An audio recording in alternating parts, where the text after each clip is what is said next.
Good morning, Cypress Village. Happy Friday, and hope everybody has a happy weekend.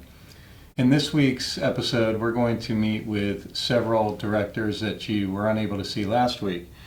The first director you're going to meet with is Ilner. He is the Director of Environmental Services here at Cypress Village, and he is going to touch base with you on some of the things we're doing from an infection control perspective. We're also going to visit with Thomas Rivers, our Director of Dining Services, and he's going to share a little cooking demo with you related to a new menu item that he is going to launch on the Loon's Nest menu that you'll be able to order from your home here soon. And last but not least, we're going to visit with Stephanie Markowski. She is our healthcare administrator, and she is just going to say hi with some of her staff and just give you an update on what's going on in her area here on Cypress Village. Okay, I hope you enjoy. Good morning, everybody. Ilner here from housekeeping. We know how frustrated it is for you right now not to have your housekeeping cleaning service, but I'm there with you. And so what we're currently doing is we're reevaluating everything that we currently stopped doing, which is cleaning your apartment and do the light housekeeping service for you. So in order to maintain social distancing, that's the reason we're not cleaning. What we will be doing maybe sometimes next month in a face-by-face basis and also in a case-by-case basis is to perform some cleaning for some residents probably on a bi-weekly basis, and also some residents that me personally, I know for a fact, cannot go without service without having somebody there, which could possibly also be creating a bigger problem for us. We'll keep doing their service. So please be patient with us, and I appreciate every resident that has been, doing everything they can, not only to clean their apartment themselves or sanitizing themselves, but again, for their support. And I really appreciate that. Please, I'm really anxious to go back to the apartments and clean for you. And if for some reason we're ready to decide, hey, we will be starting cleaning sometimes next month or the month after, I think it will be still good for us to maintain social distancing. Therefore, when your housekeeper comes to your apartment, please stay in your patio. Do not go in the common area and hallway so we can keep maintaining social distancing, because your housekeeper still definitely wants to stay away from you, and you want to stay away from your housekeeper because we don't know who may have been exposed to what. So therefore, we need to remain vigilant. Thank you, everybody. Please keep maintaining social distancing. Wash your hands, wash your hands, wash your hands over and over and over. You can never stop thinking of washing your hands. My hands are dry right now because I washed them many times today already. It's not even noon yet. Thank you, everybody, and we appreciate you. Appreciate it. Thanks. Bye. Say hi, Anne-Marie. Hi, how are you? Tell the residents how anxious you are. We really want to come back and help them.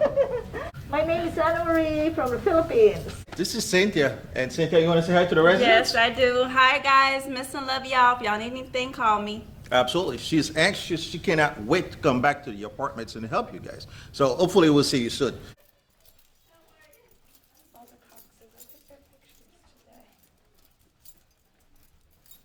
All right, everyone, we've had a lot of questions about what protective measures we've put in place here in our healthcare center. And you see we're outside right now. Ilner's gonna walk us inside and walk us through some of those measures that we've put in place. All right, thank you, Katie. Follow me along. Is that right? We're good.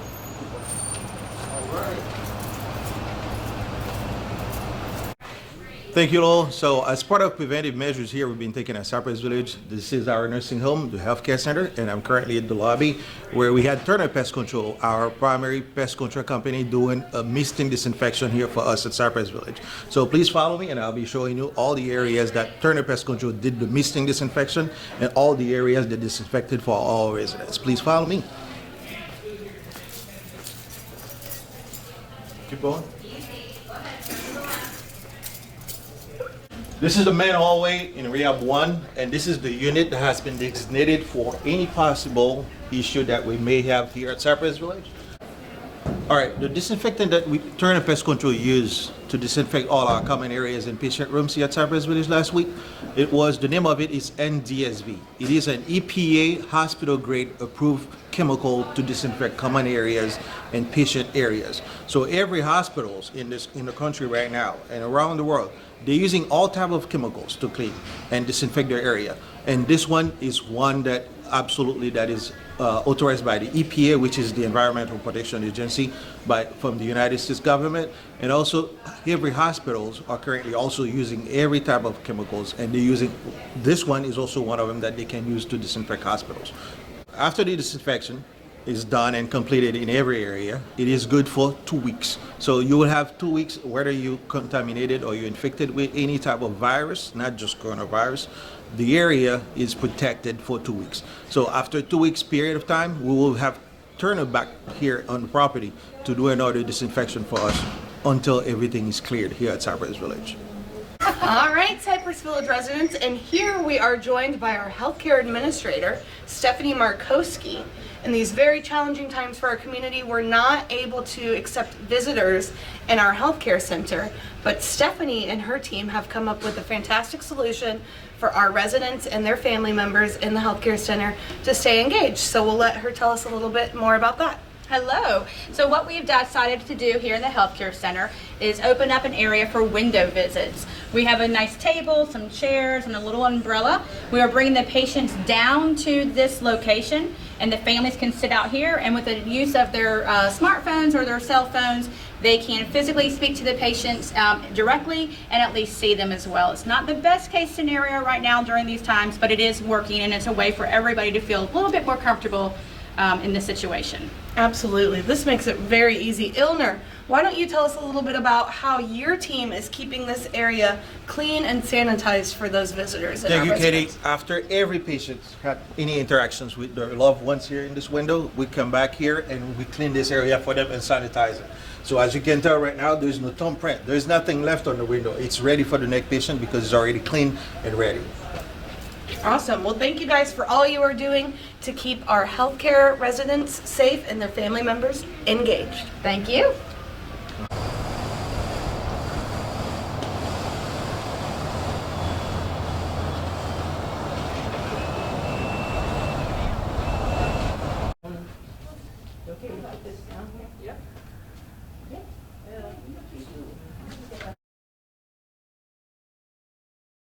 All right, and as many of you know but may have not experienced, all visitors, including employees and residents, have to check in either at our security entrance or here at the concierge desk upon entry into the building. I'm gonna step over here and meet with Shakira, and we'll go over the criteria that those visitors have to meet in order to enter the building. How's it going, Shakira? Good, how are you? I am doing great. So I'm used to doing this every morning. There is a form that the concierge fills out. They ask us various questions regarding our temperature, how we're feeling, if we've had any symptoms, if we've come in contact with anyone with COVID-19 or that might have COVID-19. Once we complete that form, Shakira will do a forehead temperature screening test on me. I'll have her go ahead and do it. Check me out, Shakira.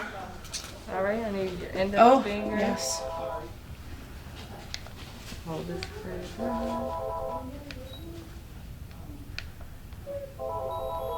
96.9. 96.9. What you saw her put on my index finger there was a pulse oximeter. And what that does is it checks the oxygen level of any visitor. The reason for this is because recent research has shown that a symptom of COVID-19 may be low oxygen levels, and that symptom might show even before a fever, a cough, a sore throat, or any of the other more noticeable symptoms. Many residents have been asking, what is the proper protocol for wearing and applying a mask, whether it be cloth or a disposable mask. I have Bill Greco, who is our new assisted living director, here with us, who is going to demonstrate the best technique and give some finer points and details on mask wearing. Good afternoon, community. You would like to first not touch your face mask and place it around your ears securely, ensuring that your nose and your mouth are covered. If you have a disposable face mask, you need to replace it as soon as it becomes soiled. If you have a cloth face mask, you can wear it for up to a day, maybe two. and it needs to be washed after that use. If it becomes soiled, you need to wash it immediately. When removing your face mask, we would ask that you maintain it at all times while in public, and only remove your face mask if you are alone in your home or not within 6 feet of another resident. To properly remove your face mask, you would go behind your ears without touching the face mask and actually place it down onto a surface and immediately wash your hands. Thank you very much. Stay safe. We look forward to seeing everyone again soon.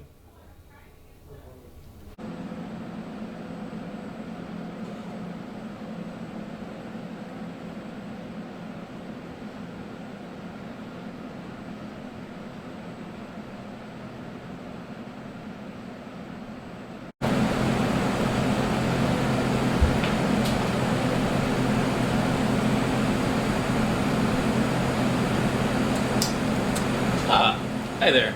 Today we're going to be making a dish from the new spring Loon's Nest menu. Very excited about the menu. We have about 15 new items coming on the menu. So today we're going to be making a mushroom ravioli primavera. Primavera is Spanish, I believe it's Spanish for spring. So what better dish to have on the spring menu? So very simple to make. We're going to start with a nice hot pan with some oil. We're going to add some shallots and garlic. Saute those until they're just tender. They release all their beautiful flavors.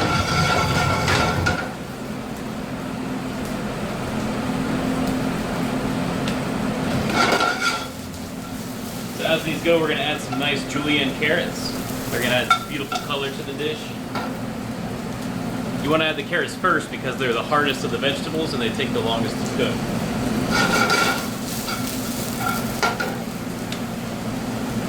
We're going to add just a little white wine to deglaze the pan and also help the carrots cook a little bit.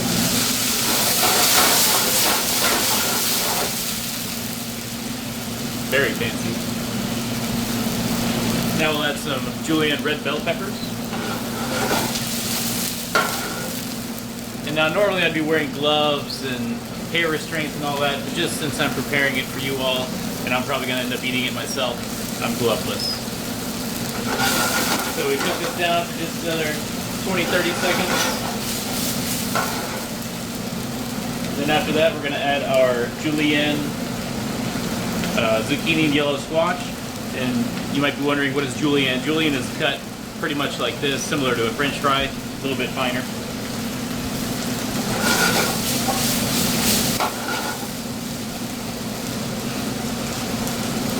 Now at this point we're going to add some fresh spinach.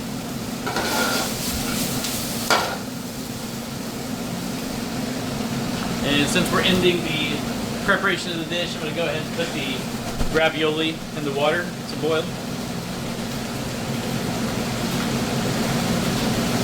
These raviolis are filled with mushrooms, ricotta cheese, mascarpone cheese, Parmesan cheese.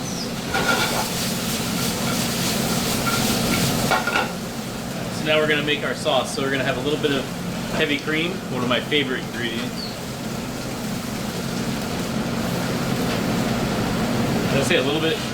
Maybe a little more. A little bit of whole milk.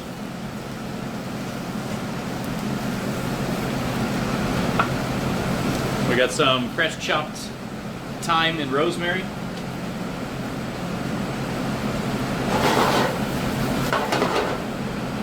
And we're going to let the heavy cream reduce naturally to make the sauce.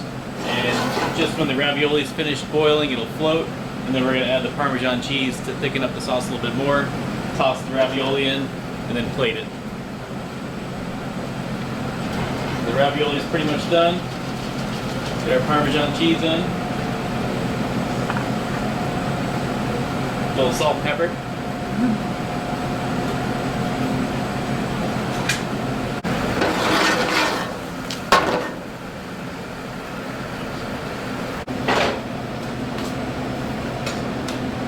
Alright, so now we're going to plate up our ravioli. So I always start raviolis first.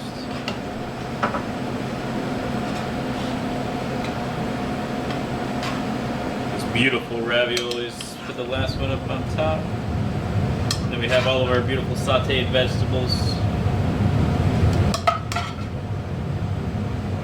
And then the cream sauce, just drizzle it around. A little Parmesan cheese on top. And that's it. Here we have our sous chef, Brian Berger. You met him last week. He's back again to sample our ravioli dish that we made. And he's gonna give us a little feedback on the flavors and textures and all that good stuff. So let's dig in, Brian. Brian actually cut these vegetables. Did a very good job.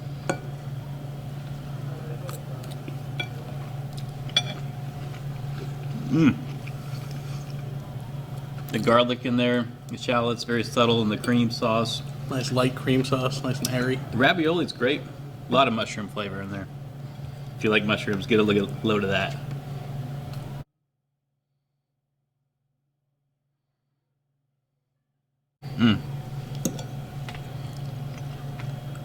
Beautiful. We got a winner here. Can't wait to try the next dish.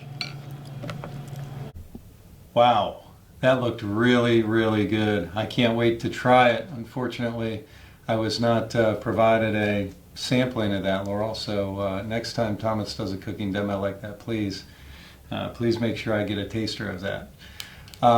So we are excited about some of the new items that Thomas is going to roll out on the menu, but in regards to some of the improvements that we have going on at Cypress Village, I'm going to take you outside and show you what else is going on around the village that you all can be excited about. All right, let's go. Hello, Cypress Village residents. As a follow-up to last week's coffee chat, we talked about a lot of the improvements that were going on throughout the community. I figured we'd follow up with one more that's in process. We're just waiting on the city to work with us to approve a permit, but we are going to redo both this sign here as well as the sign out at the main entrance. We're going to do them very similar in design and very similar in color and material. Basically what we're going to do is we're going to take all of the old stucco off, remove the green face, all the letters will be removed as well. The entire face, top, coping of this sign is going to be like a coquina travertine. It's going to be a very, very natural color, very similar in color to this stucco. All the letters are going to be in a black, dark black letter that are going to come off the sign approximately an inch. It's going to be very pretty. The light will shine on it, give it, a nice, perspective at night as well. Right here in the middle, we're going to do the Celtic knot in a deep sage green.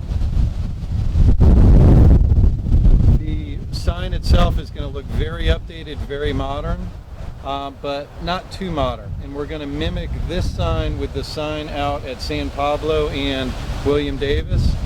Both are going to be extremely classy, very, very nice upgrades as people coming into the property can take a look before they come in and admire our sign before they admire our community.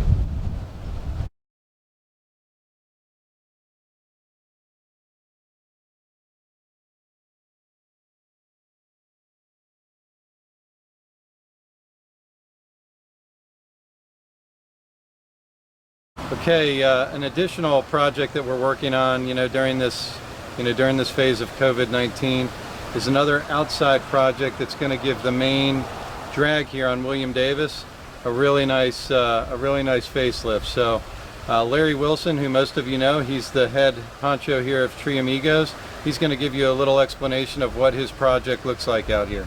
Come on over here, I'll carve you out a picture. This is going to be a rock wall extended from slope to the top of the sidewalk. It'll extend through here. It will only extend about 14 inches. It's going to come up and then the grade will be flat with the sidewalk and make this all flat. You're going to put some nice plants and pretty... Yeah, this will all be a perennial area. We'll keep the specimens here. And true color, we're going to add a little height on the first bed as you come around because Residents have been complaining maybe the lights are coming in through their windows, so we're gonna add some height in there to block that light for you across the pond. All right, the rock wall will extend the shape of this bed. This is the center bed at the gazebo, and on the top part will be a perennial garden. There will be a perennial garden on the front half or front third, in the middle, and then down at the end, and all those big wasted mulch areas. So that's all everybody's gonna come around the turn and see a lot of color. And around the gazebo as well, we're gonna rip all this out and put something nice so your lake view will be very sweet.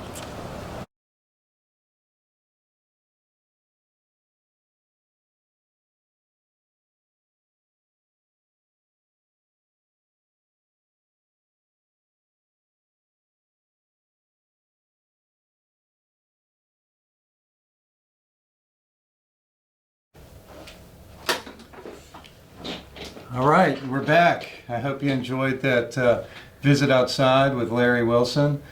Before we wrap it up this week, I wanted to at least cover some of the COVID statistics like I have in the past, as well as say happy birthday to some of our residents out there. Effective today, Friday the 24th, there are 28,832 total cases in the state of Florida, resulting in 960 deaths. In Duval County, 937 cases have been reported, 88 of which have resulted in hospitalizations, with 17 total deaths. That's for Duval County.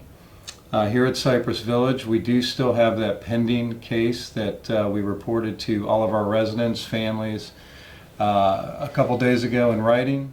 And unfortunately, we do not have an update on the retesting of that individual as of this time, but as soon as we do know, we will update the community very timely. So let's get on to something fun and close out the week. This is our birthdays for April 24th. I believe we have two of them. We have Gloria Van Duzen and Ann Layton. Happy birthday today. Jim Tully and Patsy Jones are on the 25th tomorrow. Faye Williford and Joe Imholtz are on the 27th. And we have one on the 28th, and that's Margaret Brown. Margaret, happy birthday to you on the 28th. And as always, in closing, make sure you reach out to your fellow residents, not just those that are having birthdays coming up this week and next week, but, just give your residents a call, give them a text, email them. Everybody stay connected and interconnected as we continue to fight this virus. We will get through it, and we will be stronger on the other side. Everybody take care and happy weekend.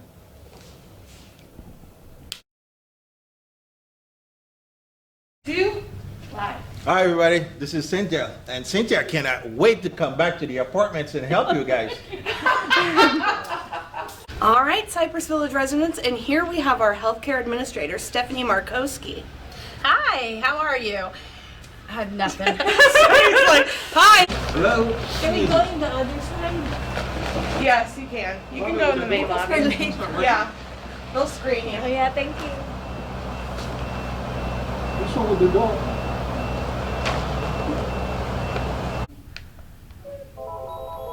$96.9. 96.9. All right, and what you saw on my index finger there was an O2. What is it called? A pulse oximeter.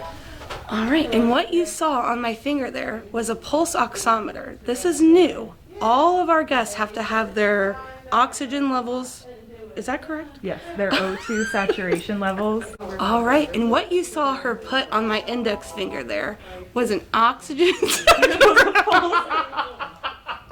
A pulse oximeter. It was a pulse oximeter. Oh, hey there. Oh, wait, Today- hold on. It's gonna go back because I need time to zoom. Yeah, Bonjour mesdames et messieurs, mon nom c'est Ilner Boussicot, je suis en charge du service de nettoyage ici à Cypress Village. Wait, Ilner, we have to do it in English. Oh, sorry. Hi everybody. Oh, I'm sorry. Well, Is this a blooper? This is a. Okay, so, Let's start over.